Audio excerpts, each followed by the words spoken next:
warahmatullahi wabarakatuh. Waalaikumsalam warahmatullahi wabarakatuh. Kita mulai kembali untuk sesi kedua. Nah, untuk langsung saja Bu ya. Untuk sesi kedua ini bagaimana? Siap? Siap. Oke, luar biasa ini. Semoga nanti menjawabnya juga lebih siap lagi. Baik, untuk mengefisienkan waktu, saya persilakan kepada yang pertama Muhammad Ali Yahya untuk mempresentasikan hasil portofolio. Ya, silakan. Maksimal 10 menit maksimal. Oke, baik. Bismillah, Assalamualaikum warahmatullahi wabarakatuh. Waalaikumsalam warahmatullahi wabarakatuh. Yang kami hormati dosen pengampu sekaligus moderator dalam hal ini Dr. Ahmi SPD MPD. Yang kami hormati penguji 1 Erniati SPD MPD, penguji 2 Haryanti Tamrin SPD MPD. Mohon maaf Ibu, terdapat kesalahan penulisan nama di penguji 2, tidak terdapat nama kontennya. Izinkan saya untuk membawakan seminar pendidikan profesi guru. Tapi sebelumnya perkenalkan, nama saya Muhammad Ali Yahya dari prodi. Yang peserta di depan supaya ya terlihat. Ya, silakan aja. Dari prodi pendidikan bahasa Inggris. Kemudian tanpa berlama-lama, mari kita masuk pada pembahasan. Untuk bahasannya ada 3 topik utama, yaitu yang pertama identifikasi diri, yang kedua penyusunan desain pembelajaran, dan yang ketiga refleksi pengalaman belajar. Untuk poin pertama, identifikasi diri. Hal itu tercakup beberapa visi pribadi untuk pendidikan di Indonesia, kemudian visi pribadi terhadap sosok calon guru. Untuk visi pribadi untuk pendidikan di Indonesia, jadi saya bercita-cita untuk mewujudkan sistem pendidikan yang memerdekakan peserta didik melalui pembelajaran yang menekankan pembentukan karakter dan pemikiran kritis, serta berkontribusi dengan menanamkan prinsip-prinsip Ki Hajar Dewantara sebagai landasan dalam praktek pendidikan.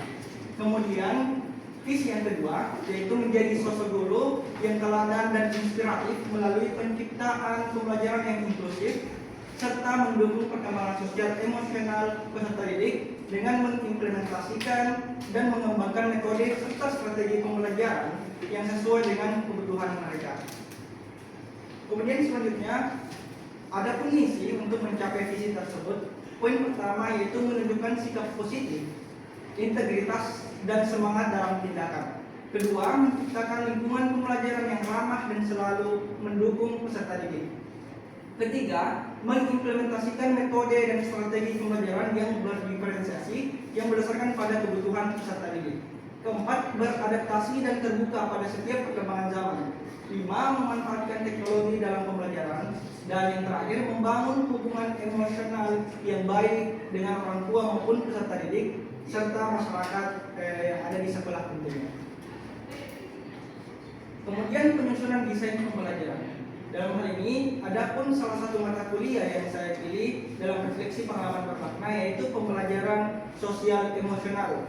Jadi saya memperoleh pengalaman bermakna bahwa keberhasilan peserta didik tidak hanya diukur dari kecerdasan akademik semata, tetapi juga dari kemampuan mengelola emosi, membangun hubungan yang baik dan berkomunikasi dengan empati. Dan juga saya menganggap bahwasanya karakter yang ada pada peserta didik sangat berpengaruh terhadap keberhasilan kita sebagai seorang guru. Adapun artefak pembelajaran yang saya pilih yaitu pada topik 1, koneksi antar materi dalam bentuk barcode. Ibu bisa scan barcode-nya jika ingin melihat desain yang kami buat. Kemudian topik 5, ruang kolaborasi, dan topik 5, koneksi antar materi untuk artefak pembelajaran yang kami susun. Kemudian untuk desain pembelajaran, untuk ATP dan modulnya kami sudah buatkan barcode-nya juga. Kemudian untuk aplikasi pendukung kami gunakan Canva, Google Classroom, Zquiz, dan lain sebagainya.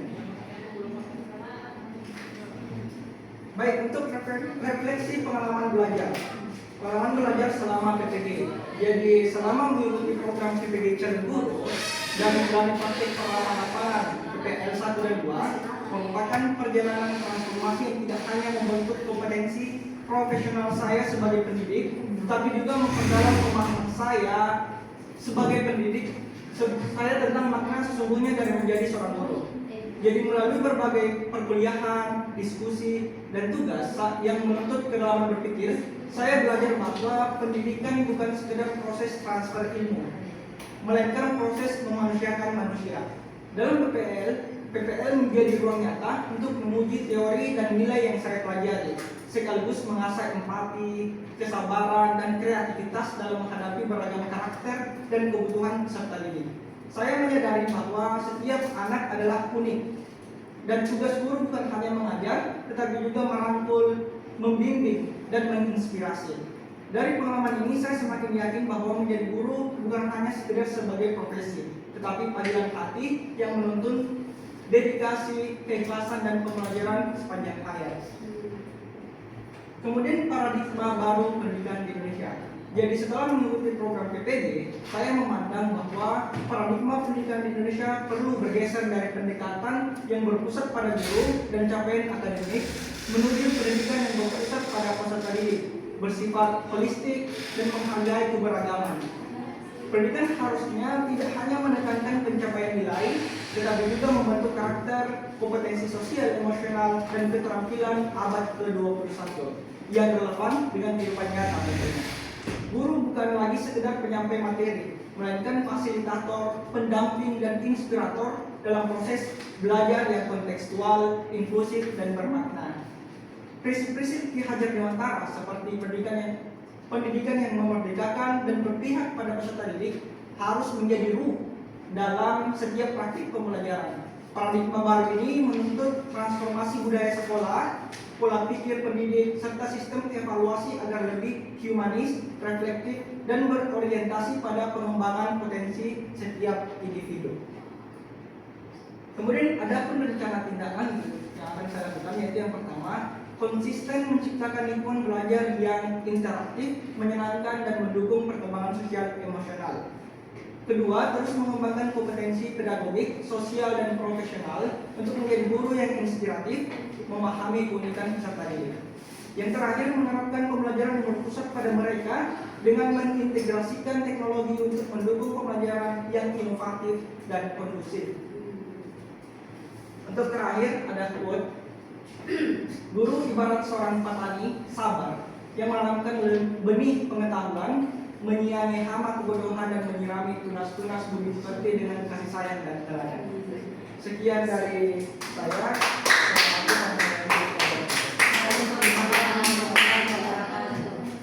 Baik, terima kasih Muhammad Ali Yahya. Selanjutnya Siti Awalia Mansur. Silakan. Ya, tidak lewat dari 10 menit. Tidak lewat dari 10 menit, kurang dari 10 menit. Mau izin? Sudah lebih berani. Bismillahirrahmanirrahim. Assalamualaikum warahmatullahi wabarakatuh. Ya, yang terhormat Ibu pembimbing kami pada mata kuliah seminar sekaligus moderator pada seminar kita pada siang hari ini, Ibu Dr. Nur Afni SPD MPD. Kemudian yang kedua kepada kedua penguji. Yang pertama Ibu Erniati SPD MPD, dan yang kedua adalah Ibu Haryanti Tamrin SPD MPD sebagai pengunjung kedua. Mohon izin perkenalkan, nama saya Siti Awalia Mansur, merupakan mahasiswa PPJ di Universitas Islam Makassar, akan memaparkan seminar pendidikan profesi guru pada kesempatan kali ini. Teman-teman tentunya juga terima kasih untuk kesempatan yang diberikan kepada saya. Baik, outline yang akan saya paparkan pada kali ini adalah yang pertama adalah identifikasi diri, di mana indikator ini membahas tentang visi untuk pendidikan Indonesia. Kemudian yang kedua adalah visi sebagai sosok guru, di mana tentunya akan diikuti juga dengan apa yang saya lakukan untuk mencapai visi dari visi tersebut. Kemudian yang kedua adalah refleksi pengalaman belajar saya, yaitu pembelajaran bermakna, di mana di situ akan dipaparkan satu mata kuliah yang paling bermakna dan memberikan dampak bagi saya sebagai calon guru profesional. Kemudian yang ketiga adalah desain pembelajaran yang memuat ATP atau alur tujuan pembelajaran, modul ajar, dan perangkat ajar. Yang terakhir tentunya akan dibahas juga tentang refleksi pengalaman selama PPG disertai dengan paradigma baru pendidikan dan rencana tindak lanjut. Nantinya juga akan ada kesimpulan tentang apa yang saya paparkan. Lalu yang pertama, baiklah. Di sini adalah identifikasi diri. Di sini kita membahas mengenai visi untuk pendidikan Indonesia. Saya melihat selama pengalaman mengajar saya dari jenjang pendidikan SD sampai universitas, saya melihat bahwa kesenjangan pendidikan itu masih terjadi. Misalnya adalah penggunaan teknologi di daerah itu, siswa itu masih kurang dalam mengaplikasikan atau penerapan teknologi masih kurang dilakukan. Dan oleh sebab itu, visi saya adalah menciptakan sistem pendidikan yang inklusif, berpusat pada peserta didik dan mampu mengembangkan potensi setiap individu secara holistik atau menyeluruh. Di sini secara spesifik mungkin saya akan lebih terkhusus kepada mata pelajaran yang saya ampu, yaitu bahasa Inggris. Kemudian yang kedua adalah memprioritaskan kebutuhan emosional dan sosial siswa agar mereka tidak hanya cerdas secara akademik, tidak fokus untuk guru ranking saja untuk mendapat nilainya tinggi atau dapat nilai KKM-nya tuntas, tetapi juga mereka dapat menjadi warga negara yang kritis, bertanggung jawab dan berempati, serta memiliki kesadaran atau jiwa tepa selera, di mana tentunya sesuai dengan kata tepa selera ini dari bahasa Jawa, siswa juga dapat menampilkan rasa menghargai dan menghormati orang lain, baik temannya ataupun gurunya di lingkungan sekolah. Kedua yaitu visi pribadi terhadap sosok guru. Di sini secara spesifik saja saya memaparkan bahwa sebagai calon guru, visi saya adalah menjadi fasilitator yang menciptakan lingkungan belajar yang aman, mendukung dan merangsang perkembangan sosial emosional peserta didik. Jadi sebagai calon guru tentunya kita tidak hanya berfokus kepada kembali lagi nilai akademik siswa, tetapi bagaimana kita bisa mengajarkan nilai emosional juga, seperti yang dipelajari pada mata kuliah perkembangan sosial emosional. Jadi siswa itu juga kita ajarkan rasa self awareness, social awareness, kemudian ada responsible decision making, dan ada sebagainya. Kemudian hal yang dilakukan untuk mencapai visi tersebut. Pertama yang saya lakukan dengan cita-cita saya menjadi seorang guru profesional, tentunya hal pertama yang saya lakukan sebelum saya mengikuti PPG adalah mengambil langkah nyata dengan bekerja sebagai tenaga lepas atau freelancer pengajar dan menjadi tenaga pengajar di salah satu sekolah di kampung saya, yaitu sekolah dasar. Kemudian saya merasa bahwa melalui pengalaman ini memungkinkan saya untuk terus mengasah keterampilan mengajar, memahami dinamika kelas dalam jenjang pendidikan yang berbeda-beda, dan mengaplikasikan pendidikan yang berpusat kepada peserta didik. Selain itu, untuk saat ini seperti yang dilihat foto, yang pertama adalah mengikuti program pendidikan profesi guru, di mana kita diajarkan bukan hanya tentang teori, tetapi juga tentang praktis menjadi seorang guru yang profesional. Kemudian yang kedua, memperdalam ilmu terkait pendidikan berkelanjutan. Seperti yang kita lihat saat ini sebenarnya di abad ke-21 ini, kita harusnya lebih fokus kepada Sustainable Development Goals atau tujuan berkelanjutan, di mana pada nomor 4 yaitu fokus kepada pendidikan yang menunjukkan equality atau kesetaraan. Ya, equality is about kesetaraan kepada semua siswa. Jadi dilihat dari sosial ekonominya, kemudian dari latar belakang lain dari keluarganya misalnya. Kemudian yang ketiga adalah berkolaborasi dengan rekan guru dan komunitas pendidikan. Misalnya di sini pada kegiatan kami kemarin di proyek kepemimpinan, alhamdulillah kami berkolaborasi dengan rekan-rekan, juga berkolaborasi dengan salah satu lembaga pendidikan yang membantu kami, dan juga ada pengajar yang turut serta dalam kegiatan ini. Selanjutnya adalah refleksi pembelajaran bermakna. Berdasarkan tentu saja semua mata kuliah yang saya dapatkan pada saat mengikuti PPG semuanya bermakna bagi saya. Namun di sini saya memilih satu mata kuliah yang paling penting adalah teknologi baru dalam pengajaran dan pembelajaran. Karena di sini saya menulis itu, saya italic, focusing on technology and the generation of students we are facing. Karena kita menghadapi siswa yang mereka ada withdrawal syndrome, atau kata lainnya adalah ketergantungan kepada digital devices, perangkat digital. Oleh sebab itu, dengan mengaplikasikan teknologi yang memang kita harus akui, mereka kadang sebenarnya tidak bisa hidup dengan perangkat teknologi mereka. Nah, inilah menjadi tantangan juga bagi guru, bagaimana kita bisa memanfaatkan teknologi agar tujuan pembelajaran kita bisa tercapai dan menciptakan siswa kelas yang lebih bermakna seperti itu. Jadi di sini saya menggunakan, kenapa saya pilih teknologi, karena pada memasuki semester 2 saya mulai menggunakan Flip Classroom, yaitu Google Classroom. Saya bisa tampilkan nanti di mana siswa itu saya classroom, kemudian siswa juga mengumpulkan tugas di situ juga, dan mereka juga mendapatkan feedback secara langsung baik individu ataupun kelompok dari saya sebagai pengajar di sini untuk kelas tersebut. Lalu kenapa saya memilih juga virtual classroom? Karena kita melihat student needs, seperti yang saya katakan tadi, kebutuhan siswa. Mereka itu kadang boring pada saat kita hanya menjelaskan terus-terus, dan kita berfokus kepada lembar kerja siswa atau buku LKS. Nah, dengan menggunakan Google Classroom, siswa juga bisa belajar di rumah. Karena jujur kita harus aktif juga, siswa pegang elektroniknya. Kita sampaikan ada tugas di Google Classroom ya, tolong dilihat. Itu akan mudah bagi mereka untuk langsung melihatnya daripada kita bilang buka LKS-nya halaman ini yang kita besok akan paparkan tentang ini di kelas, seperti itu. Nah, yang terakhir tentunya diperlukan teacher involvement atau keterlibatan siswa dalam pemanfaatan teknologi ini dalam kelasnya. Lalu untuk desain pembelajaran sendiri di sini untuk QR code-nya begini, pada desain pembelajaran ini seperti yang saya paparkan tadi di awal, bahwa di sini desain pembelajaran ini mengintegrasikan teknologi senantiasa diterapkan dalam proses pembelajaran. Modul ajar dan perangkat didesain agar pemanfaatan perangkat digital dapat digunakan oleh siswa maupun guru dalam penyajian konten, proses, dan produk. Mohon izin tadi lingkungan harus ada juga berarti. Dan yang terakhir adalah setiap elemen menggunakan model pembelajaran yang berbeda karena disesuaikan dengan tujuan pembelajaran yang ingin dicapai pada setiap pertemuan. Kalau saya pribadi juga desain pembelajaran saya itu saya cenderung selalu menggunakan 4 elemen ilmu kebahasaan dalam setiap satu bab. Jadi bagaimana, karena saya mengajarkan tingkat lanjut di SMA 22 Makassar, di pertemuan pertama pasti ada listening, kemudian reading, kemudian ada writing, dan yang terakhir adalah speaking.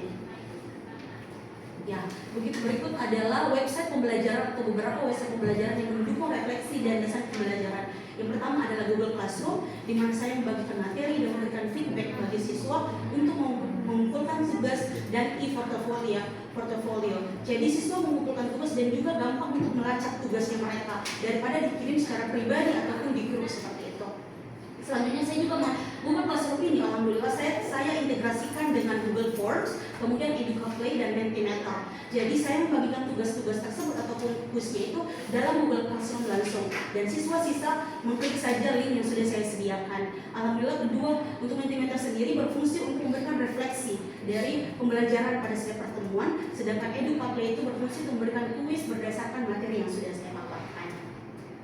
Selanjutnya, beberapa hasil karya yang menjadi artefak bukti pembelajaran saya pada saat saya mengajar. Jadi pada saat saya mengajar, saya lebih banyak menggunakan problem based learning dan juga project based learning. Seperti yang dilihat di sini, yang pertama untuk project based learning, tentunya disini kebanyakan project based learning. Siswa saya itu pada semester 1 kemarin, mereka membuat short films dalam kelompok, di mana mereka itu mengambil topik CRT atau topik masalah tradisional, gitu, masalah yang terjadi atau topik yang berkaitan dengan daerah kita sendiri, betul. Kemudian yang terakhir itu adalah creating podcast, karena kita membahas tentang auditory text. Jadi mereka saya arahkan untuk membuat karya yang berkaitan dengan masalah lingkungan, sehingga dapat tumbuh juga rasa self awareness dan social awareness tentang masalah lingkungan yang terjadi. Ada juga membuat iklan, kemudian podcast tentang mental health. Dan untuk problem based learning sendiri, saya sering memberikan mereka tugas di kelas dan langsung dipaparkan di kelas apabila ada waktu yang alokasi waktunya belum cukup. Selanjutnya, refleksi pengalaman selama PPG. Seperti yang terlihat di sini, ilmu yang diperoleh tentunya tidak hanya secara teoritis yang di kelas. Alhamdulillah dosen-dosen sudah memberikan ilmu-ilmu secara teoritis di kelas. Kita diberikan teori, kemudian kita juga diberikan kesempatan untuk melakukan diskusi di kelas. Nah, untuk praktisnya sendiri kita dibiarkan untuk melakukan praktek langsung di sekolah yang kita tempati PPL. Nah, di sini dijabarkan dalam 4 poin yang dikaitkan dengan refleksi pengalaman. Yang pertama adalah pemahaman asesmen, yang ini refleksi pengalaman secara PPG, mohon izin secara keseluruhan. Yang pertama saya akan membahas tentang mata kuliah asesmen. Jadi karena saya ada lulusan non-pendidikan yaitu sastra Inggris, kemudian saya juga berfokus kepada ilmu linguistik. Pemahaman tentang asesmen sebenarnya saya bertemu secara dalam itu ada di sini. Karena sebelumnya pengalaman mengajar saya sejak tahun 2018 sampai sebelum mengikuti PPG, saya menggunakan kata penilaian terus asesmen, tapi ternyata pada saat masuk di PPG kita diajarkan ada 3, ask for learning, ask for and of learning, jadi sumatif, formatif, dan juga awal atau diagnostik. Kemudian yang kedua adalah fokus pada peserta didik dengan pendekatan sosiokultural dan emosional. Kita sudah diajarkan di semester 1 bahwa memahami sosial ekonomi dari siswa, kemudian latar belakangnya mereka itu sangat penting karena itu akan membuat mereka terlibat dan merasa bahwa kita sebagai guru memperhatikan mereka karena kita tahu asal mereka dari mana. Kemudian kembali lagi emosional itu juga adalah pendekatan yang penting untuk dilakukan oleh guru sebagai atau calon guru profesional. Kemudian yang ketiga adalah peningkatan literasi dengan penggunaan media pembelajaran beragam dalam pengajaran bahasa Inggris. Kembali lagi saya rasa rekan-rekan yang lain juga sudah menerapkan penggunaan video ajar, kemudian bisa juga berbentuk teks dan lain-lain. Dan yang terakhir adalah dedikasi dan tanggung jawab sebagai calon guru profesional. Dedikasi ini tumbuh dari bagaimana kita, kalau saya pribadi mau izin Ibu, jadi menurut saya pada saat kita mengajar, pada saat selesai mengajar, seharusnya kita merasa tercharge atau energi kita itu lebih tumbuh lagi karena kita sudah bertemu dengan siswa kita. Itu salah satu indikasi yang menunjukkan bahwa kita punya dedikasi sebagai seorang pengajar. Kemudian yang kedua, berdasarkan pengalaman mengikuti ini proyek kepemimpinan juga, kemarin kita diberikan tugas masing-masing pada saat menjadi komite atau panitia di acara di workshop kami itu. Jadi tanggung jawab juga ditunjukkan oleh masing-masing individu pada proyek yang ada. Lalu paradigma baru pendidikan Indonesia. Di sini saya akan berfokus kepada perbandingan antara guru masa lampau dan guru masa kini. Saya rasa kenapa kedua indikator ini tercipta karena kita melihat perkembangan zaman. Kita tidak bisa terus mengajar dengan menggunakan metode-metode lama misalnya. Kita lihat bahwa siswa sekarang adalah Gen Z, di mana mereka itu sejak kecil memang sudah tumbuh dengan teknologi. Oleh sebab itu, guru di sini sebagai guru masa kini bisa lebih sering menggunakan teknologi dan juga berperan sebagai fasilitator misalnya. Jadi seperti dikatakan oleh rekan-rekan yang lain bahwa kita itu memberikan pelajaran tapi secara interaktif, bukan secara satu arah atau teacher based learning, melainkan teacher center, melainkan student center. Mohon izin. Kemudian perbandingan lain mungkin juga terlihat pada peran sosial dan inklusif tentunya. Kita melalui PPT juga kita diajarkan bahwa kita harus lebih memahami peserta didik kita, bukan hanya dari misalnya mereka anak berkebutuhan khusus, tapi juga asal latar belakang keluarga mereka ataupun ekonomi mereka seperti itu. Lalu untuk rencana tindak lanjut sendiri berdasarkan hasil pemaparan pada identifikasi diri, refleksi belajar dan pembelajaran, dan refleksi selama mengikuti PPG, ada 4 rencana yang ingin saya terapkan ke depannya nanti. Yang pertama adalah menciptakan iklim kelas yang low control and high worth, atau di mana siswa merasa bahwa dia nyaman berada di kelas dan guru menjadi fasilitator. Berdasarkan salah satu bab yang kami pelajari di mata pelajaran social emotional learning atau SE, penting untuk menerapkan iklim kelas yang low control dan high worth, sehingga menurut saya pribadi siswa nyaman untuk menyatakan pendapat mereka tanpa merasa akan dijudge oleh guru atau bahkan temannya sendiri. Jadi mereka bisa secara spontan menyatakan pendapat mereka, namun tetap ada rasa penghargaan dan penghormatan kepada guru dan siswa yang lain. Kemudian yang kedua adalah mengenalkan teori ekolinguistik dalam proses pembelajaran bahasa Inggris untuk meningkatkan kesadaran akan masalah lingkungan pada siswa dan guru dan kemampuan Sustainable Development Goals. Jadi berdasarkan ilmu yang bidang yang saya temui juga, pemanfaatan ekolinguistik dalam buku ajar ataupun dalam secara praktis untuk siswa itu akan membantu mereka lebih sadar juga bahwa mereka tidak hanya fokus kepada masalah-masalah sosial tapi juga masalah lingkungan. Karena sebagai generasi muda mereka yang akan mendapatkan dampak dari masalah yang terjadi saat ini. Kemudian yang ketiga adalah pengaplikasian model pembelajaran proyek dan masalah yang diintegrasikan kembali lagi dengan teknologi dan sesuai dengan perkembangan zaman dan karakter siswa. Yang terakhir adalah tentunya karena perkembangan terus terjadi, maka perlu dilakukan evaluasi pada desain pembelajaran untuk menemui atau memenuhi kebutuhan dan kemampuan siswa.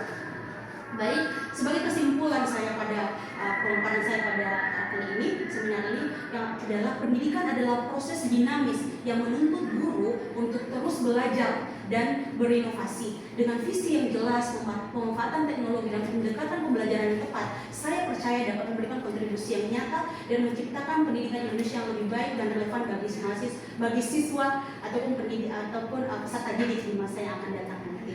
Sebagai penutup, saya menaruh di sini ada quote juga seperti rekan-rekan yang lain, ada kutipan yaitu one of the beauties of teaching is that there is no limit to one's growth as a teacher, just as there is no knowing beforehand how much your students can learn. Jadi kita sebagai guru itu salah satu keindahannya adalah tidak ada batasan bagi kita untuk terus belajar, terus berkembang, terus memahami hal-hal baru. Dan juga sama halnya pada saat kita masuk kelas itu tidak ada juga limitasi bahwa siswa kita hanya bisa sampai sini saja loh. Sebenarnya kita tidak tahu sebenarnya apa yang mereka miliki dalam satu package-nya itu. Mereka punya kemampuan yang harus kita, ada potensi yang harus kita kembangkan nanti. Saya rasa itu dari saya. Terima kasih atas perhatiannya. Wassalamualaikum warahmatullahi wabarakatuh. Waalaikumsalam. Oke, selanjutnya Yuniarsi Azizah.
Saya perkenalkan diri, nama saya Yuniarsi Azizah dan NIM 240808088 dengan prodi pendidikan bahasa Inggris. Langsung saja, di sini ada 3 hal yang akan saya presentasikan. Yang pertama identifikasi diri, kemudian ada penyusunan desain pembelajaran, dan ketiga ada refleksi pengalaman belajar. Langsung untuk identifikasi diri. Di sini terbagi menjadi 2, yaitu visi pribadi untuk pendidikan Indonesia dan visi pribadi terhadap siswa guru. Saya memiliki visi untuk pendidikan di Indonesia adalah mewujudkan sistem pendidikan yang inklusif, berpihak pada peserta didik, dan berorientasi pada pembelajaran bermakna, sehingga setiap anak di Indonesia memiliki kesempatan yang sama untuk berkembang sesuai potensinya. Karena saya tahu pembelajaran sangat penting untuk bermakna bagi peserta didik agar pembelajaran dapat diterima dengan mudah, namun bertahan sangat lama di benak peserta didik. Kemudian saya memiliki visi pribadi terhadap siswa guru, yaitu saya memiliki visi sebagai calon guru saat ini adalah untuk menjadi guru yang adaptif, inspiratif, dan reflektif dalam membimbing peserta didik menuju kemandirian berpikir dan belajar mereka. Saya tidak ingin ketika menjadi guru nanti peserta didik hanya belajar tentang konsep-konsep materi yang menyangkut akademik, namun saya juga ingin ikut serta mengembangkan potensi maksimal yang mereka miliki serta membangun karakter serta akhlak peserta didik agar mereka tidak hanya sukses di pendidikan mereka saja, namun bisa menjadi manusia berkualitas ketika turun di dunia kerja maupun di masyarakat. Kemudian ada misi untuk mencapai visi-visi tersebut. Untuk mencapai 2 visi sebelumnya, saya memiliki 7 misi. Yang pertama yaitu menyelesaikan program PPG calon guru saya dalam dekat ini. Kemudian terus mengasah pengetahuan saya melalui partisipasi dalam entah itu workshop, seminar, dan pelatihan yang tersedia. Kemudian menerapkan pembelajaran berdiferensiasi dengan menyesuaikan materi, proses, dan asesmen sesuai kebutuhan siswa. Kemudian membangun lingkungan kelas yang suportif dengan pendekatan sosial dan emosional seperti diskusi reflektif dan kerja kelompok berbasis emotif. Kemudian mengintegrasikan gamifikasi dalam pembelajaran, misalnya kuis interaktif, sistem poin, dan permainan peran agar pembelajaran lebih menarik. Selanjutnya yaitu mengoptimalkan asesmen dengan menggunakan tes diagnostik di awal pembelajaran, kemudian asesmen formatif selama pembelajaran, dan asesmen sumatif yang bervariasi. Kemudian yang terakhir yaitu menciptakan kelas yang inklusif, menyenangkan, dan bermakna bagi setiap peserta didik melalui langkah-langkah tersebut. Adapun untuk selanjutnya yaitu penyusunan desain pembelajaran. Di sini ada 3 bagian. Yang pertama yaitu refleksi pengalaman bermakna. Saya di sini memilih mata kuliah prinsip pengajaran dan asesmen 2, di mana melalui mata kuliah tersebut saya belajar bahwa CRT itu atau Culturally Responsive Teaching membantu saya merancang pembelajaran yang menghargai dan budaya siswa dan membuat mereka lebih terhubung secara emosional dengan materi. Pendekatan ini memungkinkan saya menciptakan ruang belajar yang inklusif, relevan dan bermakna bagi peserta didik. Di sini saya menyertakan dua artefak pembelajaran, yaitu video pembelajaran berbasis CFT dan juga video pembelajaran berbasis TAR yang disertakan QR code-nya. Kemudian untuk desain pembelajaran, di sini ada tersedia QR code juga untuk alur tujuan pembelajaran serta modul ajar. Kemudian di pembelajaran modul ajar di modul ajar tersebut saya menggunakan aplikasi pendukung seperti Google Spreadsheet untuk pengecekan kehadiran siswa, kemudian Mentimeter untuk refleksi peserta didik, dan Canva untuk PowerPoint materi.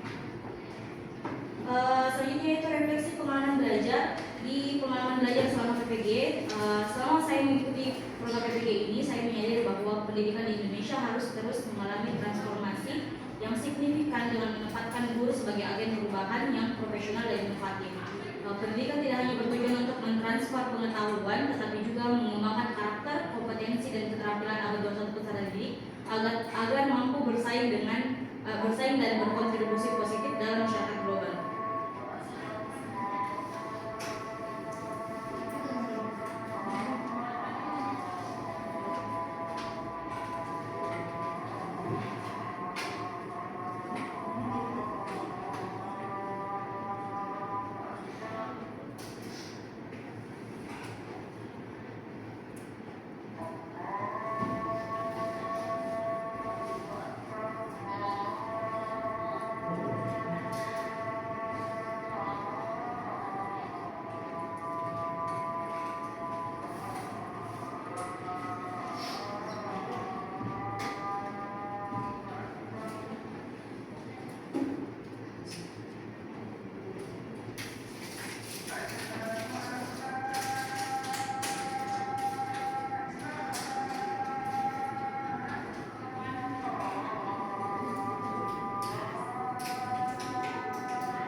penguasaan materi, pelajaran yang mendalam, keterampilan pedagogi yang efektif, serta kemampuan memanfaatkan teknologi dalam pembelajaran. Selain itu, sikap profesional seperti komitmen untuk terus belajar, inovasi, dan mematuhi kode etik profesi sangat penting untuk meningkatkan kualitas pembelajaran. Saya juga menyadari pentingnya manajemen waktu dan kolaborasi dengan sesama guru ataupun rekan-rekan sejawat sebagai bagian dari pengembangan diri yang berkelanjutan. Untuk paradigma baru pendidikan Indonesia, setelah mengikuti program PPG, saya semakin memahami pentingnya paradigma baru pendidikan Indonesia yang menekankan pembelajaran yang adaptif, inovatif, dan berpusat pada potensi serta kebutuhan untuk unik peserta didik. Paradigma ini mengarahkan pendidik untuk mengembangkan pemahaman dalam mereka, keterampilan berpikir kritis, kreativitas, serta penguasaan teknologi modern seperti coding dan kecerdasan buatan. Selain itu, pendidikan karakter dan kolaborasi antar guru menjadi fokus utama untuk menciptakan proses pembelajaran yang bermakna dan otentik. Saya meyakini bahwa paradigma baru ini sangat penting untuk mempersiapkan generasi muda yang tidak hanya cerdas secara akademik, tapi juga memiliki sikap dan kompetensi holistik yang mampu menghadapi tantangan global dengan berlandaskan elemen kemanusiaan dan kebinekaan. Yang terakhir yaitu rencana tindak lanjut. Saya di sini memiliki 3 poin, yaitu mengintegrasikan teknologi dan media pembelajaran digital untuk menciptakan suasana belajar yang menarik dan efektif, kemudian membangun komunikasi dan kolaborasi yang baik dengan sesama guru dan orang tua siswa guna mendukung perkembangan peserta didik secara menyeluruh, dan terakhir selalu menggunakan metode dan pendekatan pembelajaran yang berfokus pada kebutuhan dan perkembangan peserta didik. Itu saja presentasi dari saya. Saya ucapkan terima kasih untuk kesempatannya. Wassalamualaikum